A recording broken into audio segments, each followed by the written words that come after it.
Hello दोस्तों, मैं आपका मनीष कुमार आज सभी को बताने वाले हैं पॉलिटी के बारे में।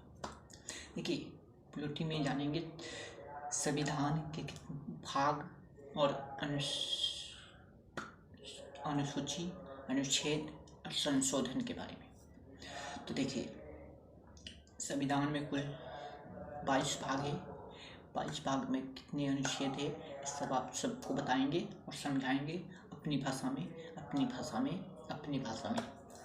चलिए, संविधान के फर्स्ट भाग का नाम है संविधान के फर्स्ट भाग का संघ और राज्य का क्षेत्र। क्या? संघ और राज्य का क्षेत्र। देखिए, इसमें बताया गया है कि राज्य और संघ। तो सबसे पहले जानिए कि भारत क्या है। अनुच्छेद 1 में लिखा गया है भारत राज्यों का संघ है। भारत राज्यों का संघ है। संघ की अगर हिंदी देखा जाए तो बहुत सारे संघ हो सकते हैं। जैसे प्रीटेंशन मतलब क्या होता है, ये भी संघ होता है। कन्फेडरेशन मतलब ये भी संघ होता है, लेकिन सबका संघ का अलग अलग नियम है। देखिए, कन्फेडरेशन का मतलब होता है कि कोई भी राज्य अलग हो सकता है या कोई भी क्षेत्र अलग हो सकता है आसानी से। जैसे राजाओं के समय था, क्या था? राजाओं के समय कन्फेडरेशन था। क्या था? कन्फेडरेशन था। उस समय बहुत राज्य मिलके या क्षेत्र मिलके एक राजा राज करता था। क्या करता था? राजा राज करता था। लेकिन उस समय कागजी कोई काम होता था कि आज हम बिहार को पकड़े हैं, कल उत्तर प्रदेश को पकड़े हैं, ये जब तक हम नहीं बोलेंगे तब तक अलग नहीं होगा, या कोई राजा कब्जा नहीं करेगा, ऐसा होता था? नहीं ना होता था। यही कन्फेडरेशन था। आज किसी दूसरे के राजा के हाथ में है क्षेत्र, तो कभी दूसरा कोई राजा आकर कब्जा कर लेता था। ये कन्फेडरेशन था। इसका अर्थ होता है परिसंघ। क्या है? एक परिसंघ है। इसके बाद आता है प्रीटेंशन। बहुत सारे राज्य क्या करते हैं, बहुत सारे देश मिलकर एक क्या बनाते हैं? प्रीटेंशन बनाते हैं, एक संघ बनाते हैं। क्या बनाते हैं? संघ। जैसे सोवियत संघ था। क्या था? सोवियत संघ था। उसमें कितने देश मिलकर एक सोवियत संघ बनाए थे, लेकिन वो भी अलग हो गए।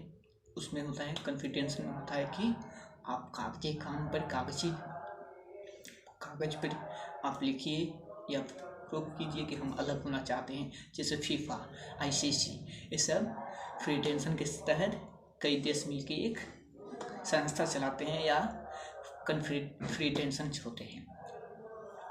उसके बाद आता है यूनियन। जो भारत क्या है? भारत यूनियन स्टेट है।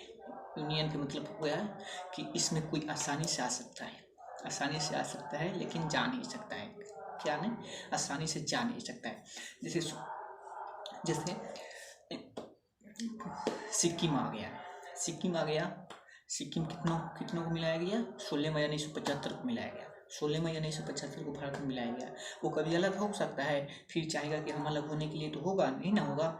ऐसे ही क्या हुआ कि कश्मीर आ गया। राजा हरि सिंह ने हिंदुस्तान में कश्मीर को मिला लिए। उसके बाद कुछ अक्लमंद बुद्धिजीवी तो कहने में अच्छा ही नहीं लगता है, लेकिन क्या बोले, बहुत वहाँ पे घटिया लोग हुए और वो मांग करने लगे आज़ादी करते रह गए। मिलेगा? पहले ही उस हरि सिंह को समझना चाहिए कि भारत एक यूनियन स्टेट है, इसमें कोई आ सकता है लेकिन जा नहीं सकता है। लेकिन आज़ादी मांगते रहे। अब मांगिए ना, अब सेना मारता है, आज़ादी देगा? पहले ही सोच के इंडिया में आना चाहिए। कश्मीर के राजा को सोच लेना चाहिए कि एक बार भारत यूनियन स्टेट है, इसमें कोई आ सकता है, अपने में से जा नहीं सकता है। तो भारत अनुच्छेद 1 का क्या कहता है? भारत राज्यों का संघ है। अनुच्छेद 2 कहता है कि किसी भी देश, किसी राज्य अगर चाहे अपने देश में इंडिया में मिलना चाहता है, भारत में मिलना चाहता है, तो ये कौन मिला सकता है? ये मिला सकते हैं संसद लोग। कौन मिला सकता है? संसद लोग चाहे कोई देश को मिलाना, कोई राज्य को मिलाना, तो मिला सकते हैं। जैसे सिक्किम ही देख लीजिए, 16 मई 1975 में भारत में मिला। कौन मिलवाए?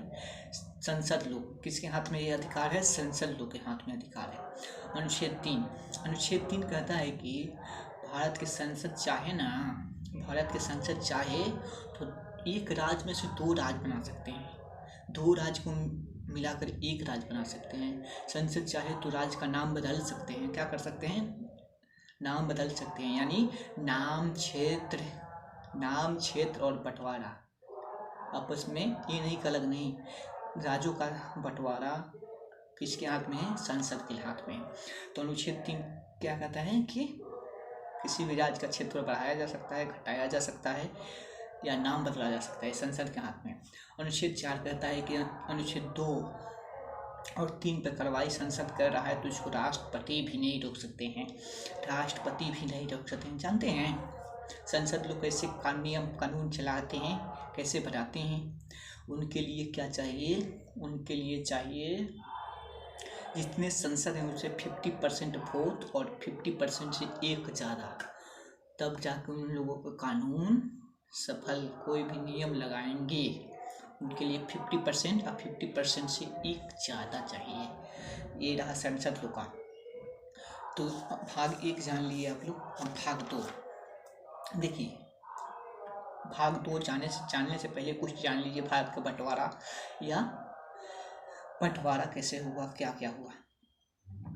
देखिए भारत से समझिए कितने देश अलग हुए। 1935 में म्यांमार अलग हो गया, 1893 में अफगानिस्तान अलग हो गया, 1893 में अफगानिस्तान अलग हो गया, 1947 में पाकिस्तान अलग हो गया। यही पहले अखंड भारत था। क्या था? अखंड भारत था। देखिए जब भारत अलग हुआ ना, तो बहुत सारे राज्य क्या करते थे? अभी भी राजा राज करते थे, कहीं अंग्रेज राज करते थे। क्षेत्र बटा हुआ था। क्या था? देसी रियासत थी। तो 552 देसी रियासत भारत के साथ है। किसके साथ है? भारत के साथ। और 13 रियासत कश्मीर के साथ गए। 13 रियासत तो चुपचाप चले गई। अब भारत में भी 549 चुपचाप आ गया, लेकिन 3 ड्रामा करने लगे, ड्रामाबाज निकल गए। 3 ऐसे निकले ड्रामाबाज कि उन्हीं लोग को बताएंगे। 549 तो भारत में अपनी स्वच्छता से आ गया, लेकिन 3 को लगा कि नहीं, अपने अब्बू में जाएंगे पाकिस्तान में जाएंगे। किसी को तो वही 3 में था। पहला हैदराबाद में क्या था कि वहाँ का कुछ लोग, ज़्यादा नहीं, कुछ लोग को मन था कि हम पाकिस्तान में मिलेंगे। किस में मिलेंगे? पाकिस्तान में। अरे भारत के बीच में हो, पाकिस्तान अलग बना है, कैसे तुम पाकिस्तान में चलने लगोगे? ये थोड़ी है कि उठाओगे छोरा भंटा या ट्रैक सूट की बैक सूट क्या होता है, उसको उठाएंगे या चले जाएंगे। अरे तुम लोग तो मांग करे पूरा क्षेत्रफल लेके हम जाएंगे, कैसे ले जाएंगे? पगला गया था वो लोग। थोड़ा सा धनिक थे। गोलाकुंड, कोहिनूर हीरा वहीं पे मिला था। गोलाकुंड में कहाँ मिला था? हैदराबाद में गोलाकुंड। तुम लोगों को लगा कि हम पाकिस्तान में मिलेंगे। तब तक इस पता किसको लगा? ये पता लग गया आपको, सरदार वल्लभ भाई पटेल को। सरदार वल्लभ भाई पटेल को लगा पता, तो वो तो बहुत देश को एक करने में बहुत ज़्यादा योगदान उनका था। तो उनको लगा कि अरे ऐसा करेगा, तब तक का कि मिलिट्री आर्मी वालों को पुलिस ड्रेस पहनाकर ऑपरेशन पोलो चलाए। क्या चलाए? ऑपरेशन पोलो। जो मांग कर रहा था हम पाकिस्तान में जाएंगे, उसको पिटाई करवाए। फिर उसके बाद वो मांग करना ही भूल गए। तब तक फ़ोन कर दिए अंग्रेज सबके पास, बोले कि आप तो बोल के गए थे लोग कि जो जहाँ रहना चाहता है वहाँ पर रह सकता है। अगर पाकिस्तान में मिलना चाहता है तो पाकिस्तान में मिल सकता है, भारत में मिलना चाहता है तो भारत में मिल सकता है, या अकेले रहना चाहता है तो अकेले रह सकता है। लेकिन यहाँ पर तो पुलिस से हम लोग को पिटवाया जा रहा है, ज़बरदस्ती भारत में मिलाया जा रहा है। तो अंग्रेजों सब फ़ोन कर दिया जवाहरलाल नेहरू के पास। जब जवाहरलाल नेहरू के पास कॉल आया तो वो क्या किए कि सरदार वल्लभ भाई पटेल को बुलाए। ऐसा कर रहे हो तुम? सरदार वल्लभ भाई बोले कि आप शांत रहिए, ठीक है, हम देख लेते हैं। तो ऑपरेशन पोलो के तहत हैदराबाद को मिलाया गया। एक तो 50 हो गया, 550। अब बच गया 2। दो में क्या था, एक कश्मीर। जब भारत पाकिस्तान अलग हुआ तो कश्मीर में अभी भी राजा राज करते थे, अभी भी राजा राज करते थे। तो उस समय क्या था, राजा हरी सिंह कौन वहाँ उनका पीएम था शेख अब्दुल्ला। कौन था, शेख अब्दुल्ला। शेख अब्दुल्ला अपना फेर में था कि हम पाकिस्तान में मिला लेंगे। राजा हरी सिंह को 9-11 कराएंगे, अगर मिला लेते हैं। उसके बाद शेख अब्दुल्ला अपने तरफ अपने माइंड लगा रहा था। जितना शेख अब्दुल्ला तेज था उतना ही गधा हरी सिंह थे, उतना ही गधा हरी सिंह थे।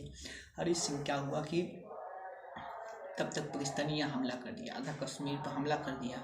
तब तक इनको लगा कि लो हमको तो ले जाएगा पाकिस्तानियाँ, इधर भारत में भी नहीं है, हम पाकिस्तान हम पर हमला कर दिया। तो चुपचाप चले आए, कहाँ पर,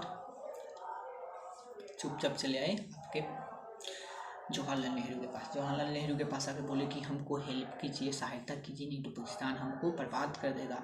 सर तब तक जवाहरलाल नेहरू ने कहा चलिए हम आपका हेल्प करते हैं। सरदार वल्लभ भाई पटेल बोले नहीं, ऐसा नहीं होगा, अगर आप सिग्नेचर कीजिए कि अपने कश्मीर को भारत में मिला रहे हैं, और पढ़ लीजिए कि भारत क्या है, यूनियन स्टेट है, अगर एक बार कोई आ गया तो दोबारा नहीं जा सकता है। हरि सिंह बोले कि ठीक है लेकिन हमारा बचाव कीजिए। तो जब सिग्नेचर किए तो ब्रिगेडियर उस्मानी को भेजा गया और पाकिस्तान को भगाया गया। ब्रिगेडियर उस्मानी जो चीना बहुत मानता था इनको चाहता था कि अपने देश में ले जाकर इनको सेना प्रमुख बनाए, लेकिन ये ऐसे नहीं थे। ब्रिगेडियर उस्मानी भारत में रहे और भारत का रक्षा भी किए। ब्रिगेडियर उस्मानी बहुत ही लड़े थे, कश्मीर को आज़ाद करने में, भारत में मिलाने में इनका ही भी हाथ योगदान बहुत था। तो बहुत लफड़ा तफड़ी हुआ। तो वहाँ शेख अब्दुल्ला ने कहा कि हमारे लिए कुछ अलग कानून रहेगा, हम झंडा ऐसे चढ़ाएंगे वैसे रखेंगे। तब तक यही दे दिया गया, आपको बताएंगे 370 और 35A उस टाइम दे दिया गया। उसके बाद 351 हो गया। 51 में जूनागढ़ के राजा थे, राजा मुस्लिम था। राजा क्या था, राजा मुस्लिम था और जनसंख्या ज़्यादा था वहाँ पर हिंदुओं का। तो उनको मिल रहा था पाकिस्तान में, लेकिन पाकिस्तान में सरदार वल्लभ भाई पटेल नहीं मिलने दे रहे थे। तो रहते 80 को कुत्ता पालता था, और कुत्तों के साथ रहता था। तो 80 को कुत्ता लेकर रहते पाकिस्तान में भागकर पाकिस्तान में मिलने के बाद करने जा रहा था। तो इस पाकिस्तानियों को लगा कि भारत हमला कर दिया, गोली चलाने लगे। तब तक पता चला कि सरदार वल्लभ भाई पटेल को कि ऐसा हुआ है। तब तक अपना भी फौज मिले। तब तक के बाद पहुँच गया अंग्रेज सब के पास की गोली बारूद चला रहा है पाकिस्तान और भारत।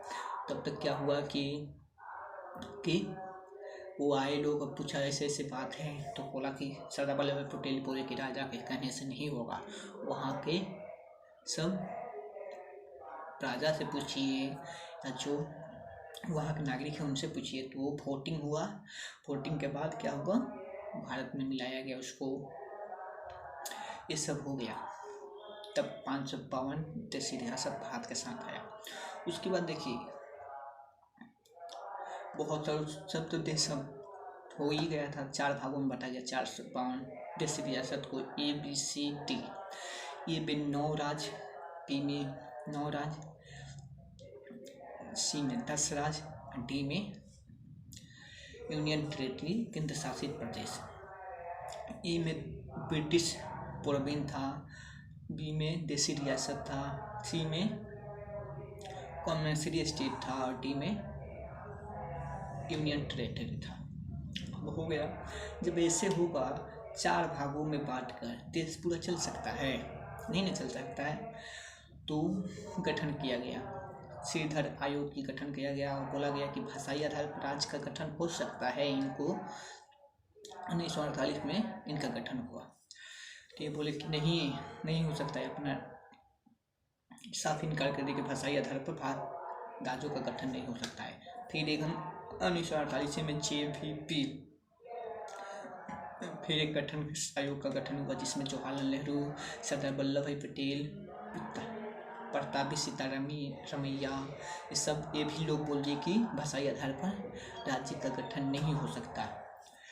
सब देखिए कि अरे सरकार दे ही नहीं रहा था। पेट्टू श्री रामू ने सरकार से मांग करने लगे, सरकार नहीं मानी तो 1952 में 56 दिन के लिए अनशन पर बैठ गए। अनशन के मतलब कि पानी भी नहीं पीते थे। क्या नहीं करते थे? पानी भी नहीं पीते थे, पानी पीते थे, खाना पीना खाए हुए 56 दिन तक रेस्ट करते रहे। लेकिन सरकार बात मान ही नहीं रहा था। 56 दिन जब तक कोई ऐसे ही रहेगा तो फिर क्या होगा? 56 दिन मान लीजिए हम ही लोग कोई रहे 56 दिन तक, तो खाना पीना खैले पानी पीकर तो जिंदा रहेगा। 56 दिन बाद उनका मृत्यु हो गया।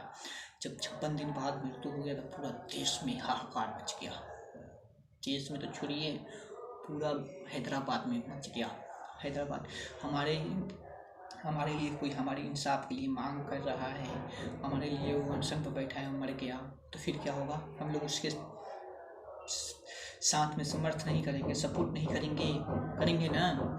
तो उसके बाद क्या होगा कि उसके बाद पूरा देश में हाहाकार मच गया। तो जल्दी में जवाहरलाल नेहरू आकर सबसे पहले भाषाई आधार पर आंध्र प्रदेश का गठन किया। आंध्र प्रदेश को अलग किया भाषाई आधार पर। तो उसके बाद क्या हुआ कि आप जानते हैं कि पूरे आपके घर में कोई भाई बहन होगा या छोटे बच्चे होंगे, 4 भाई होंगे, 5 भाई होंगे, किसी को आकर 50 का नोट दे दीजिए या 2 का 20 का दे दीजिए या मिठाई दे दीजिए या चॉकलेट दे दीजिए। तब तक तीसरा चौथा को पता चलेगा कि पापा जी आकर इनको दिए हैं, हमको नहीं दिए, तो रोने लगेगा कि नहीं, मांग करेगा कि नहीं हमको भी दीजिए, हमको भी दीजिए। ऐसे ही पूरा देश में क्या होने लगा, मचने लगा कि हमको भी भाषाई आधार पर राज्य का गठन कीजिए, भाषाई आधार पर हमको राज्यों को अलग अलग कीजिए। तो 1953 में अफजल अली आयोग बनाया, सुप्रीम कोर्ट के जज थे फजल अली का गठन हुआ 1953 में। कब हुआ? 1953 में। 1956 में वो अपना लाए रिपोर्ट और बोले कि हाँ, भाषाई आधार पर राज्य का गठन हो सकता है, लेकिन कोई भाषा के आधार पर भेदभाव नहीं होनी चाहिए, पहनावा के आधार पर कोई भेदभाव नहीं होना चाहिए, ऐसे नहीं होना चाहिए। तो अपने रिपोर्ट में बताया कि 16 राज्य और 4 केंद्र शासित प्रदेशों को भाषाई आधार पर अलग किया जाएगा। इसके बाद हो गया, सब राज्य बन गए, 16 राज्य और 4 केंद्र शासित प्रदेश बन गए। उसके बाद क्या हुआ कि 1956 में बन गया। उसके बाद पेप्सू अभी तक ऐसे ही था। कैसे था? ऐसे ही था। को 3 पेप्सू, पूरा पेप्सू बोला था। Punjab east Patiala, Punjab and east Patiala union state PEPSU को बोला जाता था। इसमें ये भी मांग कर लेने कि हम लोगों को भी अलग अलग कीजिए। कोई लोग हिंदी बोलते हैं, कोई पंजाबी बोलते हैं, कोई विवादी क्षेत्र है, कोई पहाड़ी है। तो यहाँ पर भी सहयोग 1966 में गठन हुआ। वो जाकर जांच किए तो पता चला कि कुछ क्षेत्र हिंदी बोलता है, कुछ क्षेत्र पंजाबी बोलता है, कुछ विवादित है, कुछ पहाड़ी है।